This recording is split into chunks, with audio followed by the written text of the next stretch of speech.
Saya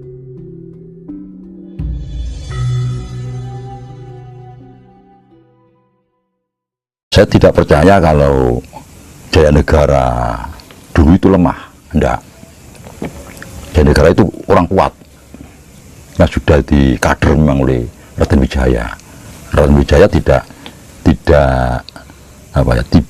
lengah bahwa penerusnya harus atau penggantinya harus penerusnya. Jadi orang yang mendukung kebijaksanaan Raden Wijaya, dan orang itu sudah siap. Nah, dan tidak akan terjadi keadaan tragis bagaimana nasib Raden Wijaya, karena sekarang ini sudah eranya berubah. Beliau akan sukses di negara ini karena memorinya jalan, tahu apanya, Mbak? Memorinya, memori masa lampaunya jalan, tahu apa kesalahannya dulu, tidak akan diulangi lagi. Dia akan hati-hati dan akan lebih tegas ini, dan melanjutkan kebijaksanaan pemerintahan sebelumnya. Ini yang sukses. Ini menghantar kepada terbitnya Dirbuana berikut Hayam Wuruk dan Gajah Mada. Enggak, artinya bisa kita simpulkan begini, setelah Pak Jokowi ini, yang akan terpilih nanti masih kolega yang akan mendukung seluruh program-programnya Pak Jokowi. Betul. Begitu? Iya, betul. Bukan orang yang kemudian dia kantornya atau lawannya begitu, bukan ya? Bukan. Jadi sadar. Jadi beliau itu orang yang sama. Jadi baik Bung Karno, Pak Harto, terus Pak Jokowi, ini paham sejarah. Dan penggantinya pun nanti paham sejarah.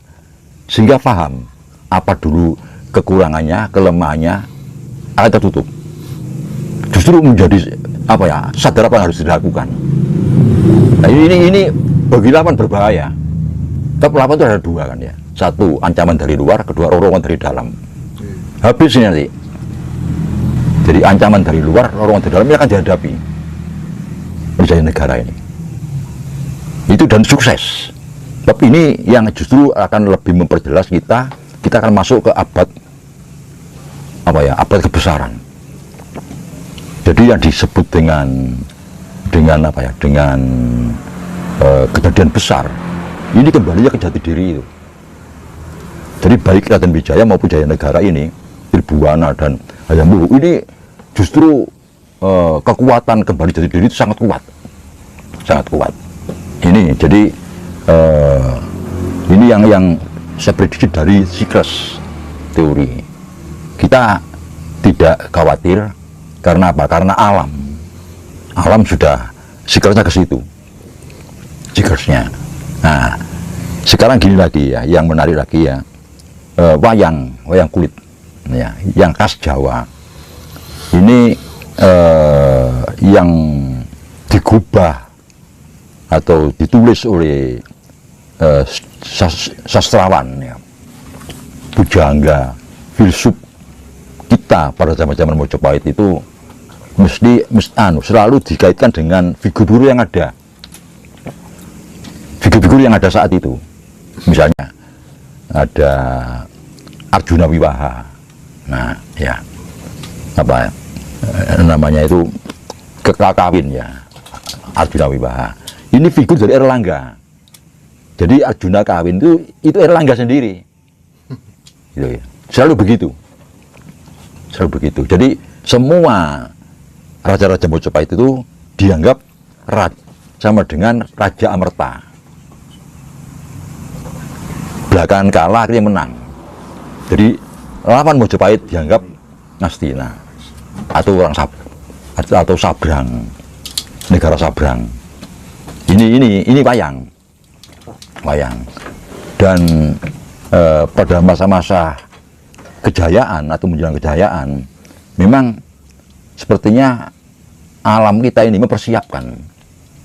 Jadi kalau kita dengan bahasa spiritual ya, Tuhan mempersiapkan. Untuk aja pada zaman Bung Karno, Pak Harto itu undang-undang atau peraturan ya, dari Pancasila, UUD 45, terus undang-undang, TAP MPR, undang-undang dan seterusnya itu kan dirubah di amandemen ya UUD 45 zaman reformasi ini, sehingga tidak lagi kepala negara tidak lagi bisa berbuat sebagai Bung Karno, apalagi seperti Pak Harto, tidak bisa. Nah, contoh ya,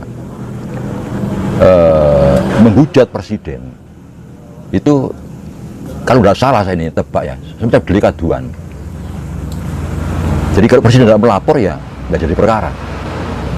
Nah ini, jadi lain dengan dulu, bahwa simbol negara menjelekan sedikit tangkap sudah, karena simbol negara makar hukumnya. Nah, sehingga sekarang dengan seenaknya orang menghujat presiden kepala negara. Tapi apa yang terjadi? Pak Jokowi ini kalau menurut wayang itu figur Yudhistira, figur Puntadewa yang tidak bisa marah. Bukan tidak mau, tidak bisa. Ini mungkin orang-orang yang misalnya ingin tahu betul, mungkin hubungi keluarganya. Kalau marah itu wagu. Iya, tidak bisa. Jadi betul-betul kan tidak bisa marah. Bukan tidak mau, tidak bisa memang.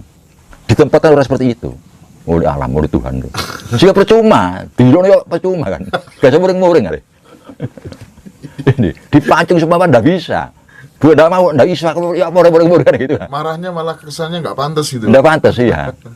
Malah lucu kalau marah. Iya. Nah, ini justru yang memancing dalam wayang loh. Apa? Waktu zamannya dilantiknya Yudhistira sebagai raja. Wah, ini sudah mau diserang oleh oleh Ngastina kan. Muncullah Agul-Agul di tanah Jawa. Nah ini lahirnya Ontojo.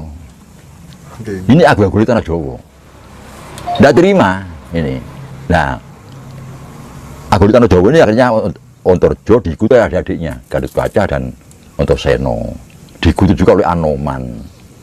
Terakhir diikuti oleh Wisanggeni. Nah ini yang dimaksud oleh para peramal mungkin ya, para pendeteksi tentang situasi politik negara ini, kejadian besar munculnya ini, sehingga yang bersangkutan tidak bisa marah, tapi muncul bahasa wayang dulu Agul-Agul Tanah Jawa, Agul-Agul Nusantara ini muncul. Itu coba dibaca di pewayangan itu ada cerita semacam itu, Nah ini yang menarik, dan rupanya masa-masa sekarang itu yang terjadi, Tapi biasanya kalau dalam wayang yang namanya Bolo Ngamarta ya, itu tahu batas. Jadi sehebat apapun kerjanya, dia tahu batas. Mana yang melanggar hukum, mana yang tidak, mana yang itu membuat situasi menjadi kacau, dia bisa mengira-ngira. Nah, sampai terjadi kekacauan. Tapi gerakannya masif. Gerakan itu masif. Ini yang terjadi, sehingga kembalinya ke jati diri itu mulus. Nah, ini yang diharapkan oleh Bung Karno. Jadi tidak mengusik Bung Karno itu di dalam beliau memimpin dan akhirnya turun dari singgasana. Beliau sudah banyak menanamkan ajaran-ajaran ya, yang pokok itu tidak boleh mengusik apa yang kondisi objektif masyarakat. Keberadaan agama, ada Kristen, Hindu, Buddha. Cuma Bung Karno kan berpesan, kalau jadi orang Hindu jangan jadi orang India, kalau jadi orang Islam jangan jadi orang Arab, kalau jadi orang Kristen jangan jadi orang Yahudi. Ini batasan. Jadi kita tidak boleh menolak keberadaan Hindu, Buddha, Kristen, Islam ini, tidak boleh menolak, sesuai dengan keadaan real masyarakat pada saat merdeka itu. Jadi yang ditanamkan cuma persatuan dan kesatuan bangsa. Ini yang dipesankan oleh Bung Karno itu. Nah, yang kedua, kalau kembali ke siklus lagi dan juga diganti dengan pewayangan, karena sekarang era modern, semua yang simbol-simbol yang ada pada masa lalu itu ditarik ke alam modern. Misalnya ada senjata Trisuraweda. Nah, ini senjata yang dipakai oleh semua raja-raja pada zaman dulu. Majapahit, Singosari, Daha, Kauripan. Nah, setelah merdeka, apa senjata Trisuraweda itu? Nah, Trisakti Pembangunan, atau trilogi pembangunan. Nah, ini sudah senjata di alam modern. Itu garis-garis besar pembangunan nasional. Nah, di situ ada istilahnya Ekpolek Sosbud Hankam Rata. Kalau Pak Bung Karno, kalau Bung Pak Harto, Ek Sosbud Hankam Nas. Jadi perlawanan semesta. Perlawanan semesta. Jadi kalau sudah dalam keadaan genting betul, sudah jadi mempertahankan kedaulatan negara ini, tidak hanya kewajiban TNI Polri, tapi juga seluruh rakyat gerak. Ini namanya Erpolip Susut Hankam Nas atau Hankam Rata. Ini konsepnya Bung Karno. Ini rupanya tanpa komando, Sikres itu balik masuk ke situ, juga siap.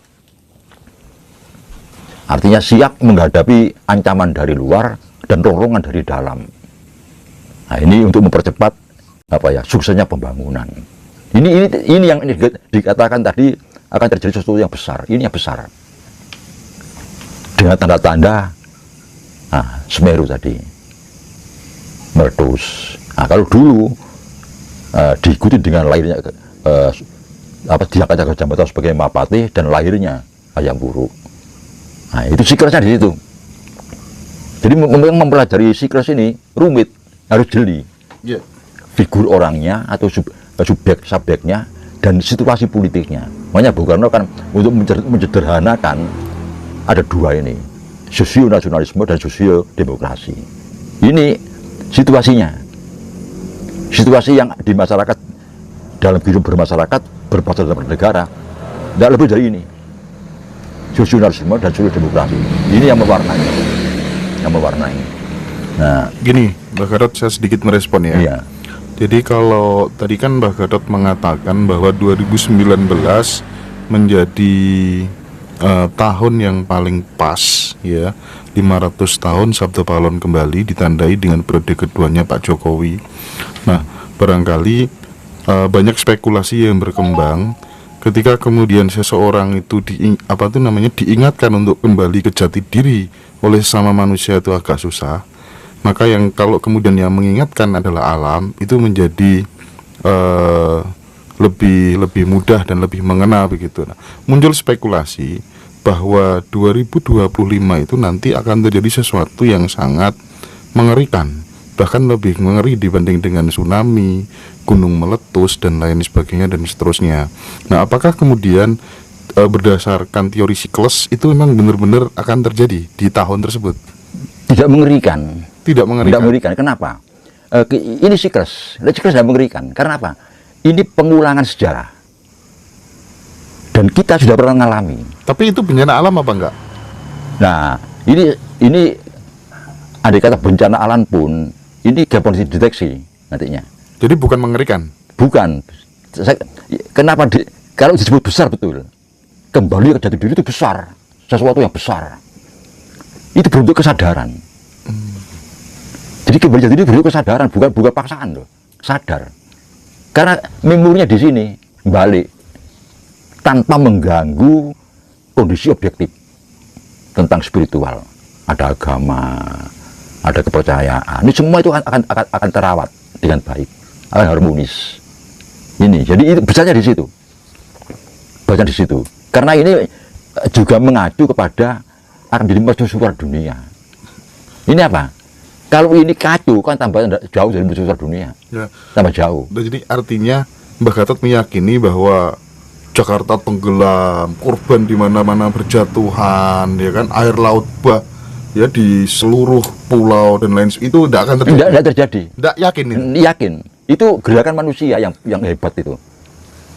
Gerakan manusianya. Itu saat kesadaran itu muncul.